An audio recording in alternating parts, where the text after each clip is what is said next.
Tonga an'ilay mangahazo eo safidiana. Io zany tena hoe vokatra aingana ety amin'ny faritra misy anay. Izy koa io no foto-tsakafon'ny olona mandritra ny fahavaratra zany, rehefa manampy ny vary.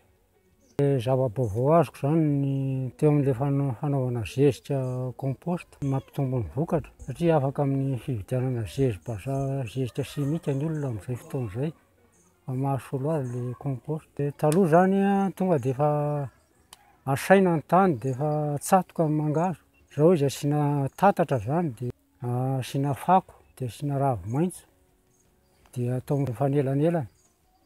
Rehefa manatsatoka an'ilay mangahazo zany ianao dia asiana zezika kely eo ambanin'ilay mangahazo mba hiainany amin'ilay voalohany iny. Zany dia efa leo an'ilay mangahazo hoe tsy mba misy zavatra azo atao amin'ilay mangahazo mihitsy zany fa dia ratsy batabata dia tetika na atao bononoka. Ka rehefa nisy an'ity fampianarana ity dia tena nankasitraka izay ary tena fototra tsara. Dia eo amin'ilay gary zany no tena zava-dehibe ho anay ety amin'izao satria tena azo lazaina hoe foto-tsakafonay eto mihitsy io gary io. Za zao vao tamin'ny lahady no nanao.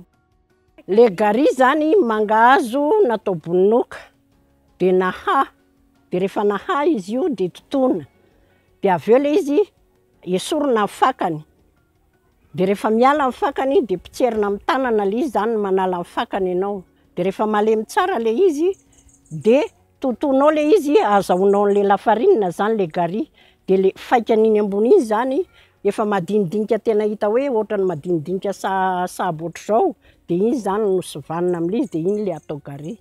Dia azo atao saosy iny, amasolo vary iny, nanova endrika mihitsy ilay izy zany satria voasolon'io gary io zany ny vary hohaninao mitovitovy amin'ny riz cantonais ilay izy rehefa masaka, na ilay fofony iny ara tsy intsony.